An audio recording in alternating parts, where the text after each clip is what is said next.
बिस्मिल्लाहिर्रहमानिर्रहीम। सज्जनों ते मित्रों, लंदन यात्रा बहुत शानदार रही।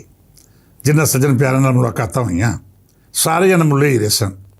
उन्हों दा पंजाबी नाल इश्क ते जुनून वेख के अंदाज़ा होया कि असीं ते एवें ही दावे करदे हां, असल पंजाबी प्रचार ते ये लोग कर रहे हैं। पंजाबी बोली दी मुहब्बत ते इश्क जिहड़ा मैनूं लंदन च वहाले दिता, सच्ची पुछो तो मेरा यकीन डोलण लग पिया कि दुनिया में पंजाबी बोली ते रेतल नाल सब तो वध प्यार करने वाले मैनचेस्टर वसते हैं। मेरे को फैसला नहीं हो रहा कि मैं अपनी दलील लंदन के हक देवां या फिर मैनचेस्टर के। दोनों थावां उत्ते मैं पंजाबी नाल अजिहा इश्क ते जज्बाती लगाव वेखिया जिहदा इजहार कम अज़ कम मेरे अखरां राहीं हर किस मुमकिन नहीं।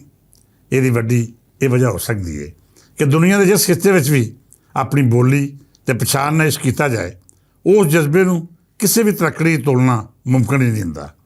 ये मुआजना करना बड़ा ही मुश्किल काम है कि किस थावें इश्क की अग का पांभड़ किन्ना मच रहा है।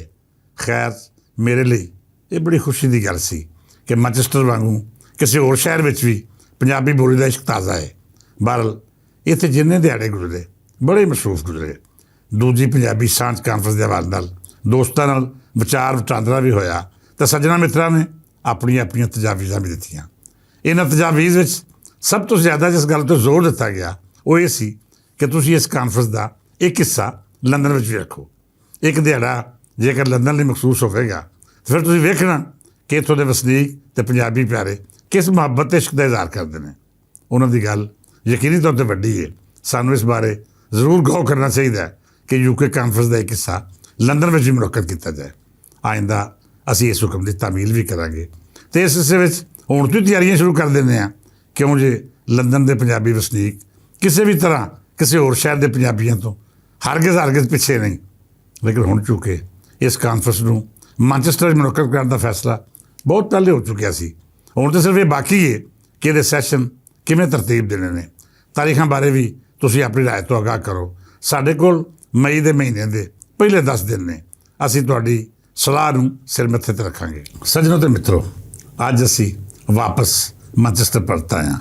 हुण इत्थे मजीद बैठकां होणगीਆਂ। साडी कोशिश है कि इत्थों दीयां ਉਹ ਤਰਜੀਮਾਂ ਜਿਹੜੀਆਂ ਪੰਜਾਬੀ ਬੋਲੀ ਤੇ ਰਹਿਤਲ ਦੇ ਵਧਾਅ ਲਈ ਜੁੜੀਆਂ ਹੋਈਆਂ ਨੇ ਉਹਨਾਂ ਨੂੰ ਇੱਕ ਪਲੇਟਫਾਰਮ ਉੱਤੇ ਇਕੱਠਾ ਕਰੀਏ। ਇਹਦੇ ਨਾਲ ਨਾਲ ਜਿਹੜੀਆਂ ਤਰਜੀਮਾਂ ਦੁਨੀਆ ਦੇ ਦੂਜੇ ਮੁਲਕਾਂ 'ਚ ਕੰਮ ਕਰ ਰਹੀਆਂ ਨੇ ਉਹਨਾਂ ਨੂੰ ਵੀ ਪੰਜਾਬੀ ਬੋਲੀ ਦੇ ਤਹਫ਼ੁਜ਼ ਲਈ ਜਾਰੀ ਇਸ ਮਿਸ਼ਨ ਦਾ ਹਿੱਸਾ ਬਣਾਈਏ।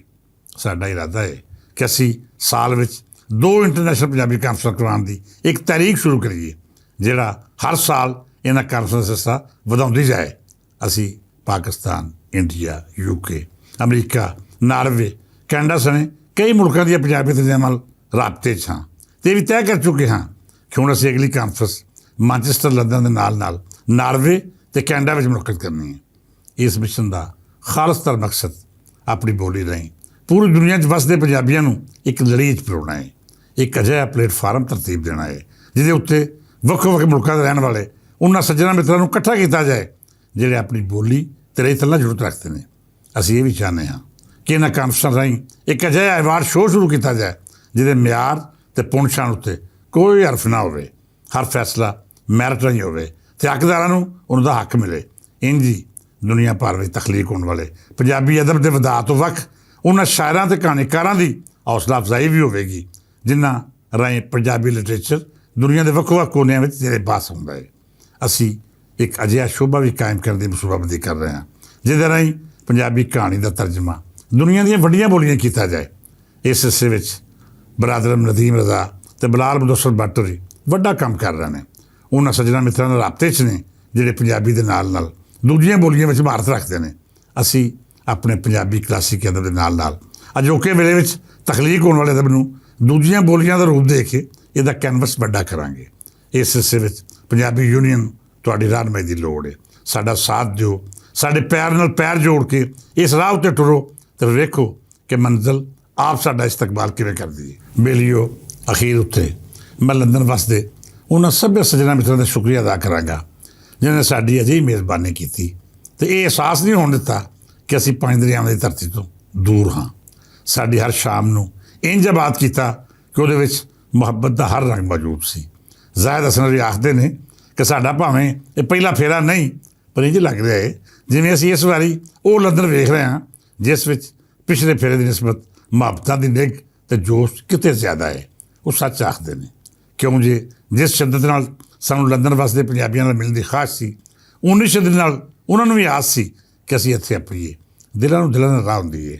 ਜੇ ਦਿਲ ਮਿਲਦੇ ਨੇ ਤਾਂ ਫਿਰ ਮੁਹੱਬਤਾਂ ਦਾ ਇਜ਼ਹਾਰ ਵੀ ਹੁੰਦਾ ਹੈ, ਅਤੇ ਇਜ਼ਹਾਰ ਤੁਹਾਡੀ ਸ਼ਖਸੀਅਤ ਉੱਤੇ ਅਜਿਹਾ ਅਸਰ ਪਾਉਂਦਾ ਹੈ ਜਿਹਦੇ ਵਿੱਚੋਂ ਨਿਕਲਣਾ ਦਿਲ ਵਾਲਿਆਂ ਲਈ ਹਮੇਸ਼ਾ ਔਖਾ ਹੋ ਜਾਂਦਾ ਹੈ। ਮੈਂ ਲੰਦਨ ਦੀ ਮੁਹੱਬਤ ਦੇ ਖਮਾਰ ਵਿੱਚ ਹਾਂ, ਅਤੇ ਇਹ ਨਸ਼ਾ ਜ਼ਾਹਿਦ ਹਸਨ ਨੂੰ ਵੀ ਹੈ। ਰੱਬ ਕਰੇ ਅਜਿਹੇ ਮੁਹੱਬਤਾਂ ਦੇ ਨਸ਼ੇ ਇੰਝ ਹੀ ਰਹਿਣ, ਪਿਆਰ ਵੱਧਦਾ ਰਹੇ ਅਤੇ ਸਾਡਾ ਸੋਹਣਾ ਦੇਸ਼ ਪੰਜਾਬ ਆਪਣੀ ਰੇਤਲ ਦੇ ਰੰਗ ਦੁਨੀਆ ਦੇ ਹਰ ਕੋਨੇ ਵਿੱਚ ਇੰਝ ਹੀ ਨਕਸ਼ ਕਰਦਾ ਰਹੇ। ਇਸ ਦੁਆ ਨਾਲ ਇਜਾਜ਼ਤ ਦਿਓ ਕਿ ਕੁੱਲ ਜਹਾਨ ਵਿੱਚ ਵਸਦੇ ਪੰਜਾਬੀ ਸੁਖੀ ਰਹਿਣ। ਰੱਬ ਸੱਚਾ ਉਹਨਾਂ ਨੂੰ ਹਰ ਦੁੱਖ ਤਕਲੀਫ ਅਤੇ ਮੁਸ਼ਕਲ ਤੋਂ ਮਹਿਫੂਜ਼ ਰੱਖੇ। ਫਿਰ ਮਿਲਾਂਗੇ। ਇਜਾਜ਼ਤ ਦਿਓ। ਰੱਬ ਰਾਖਾ।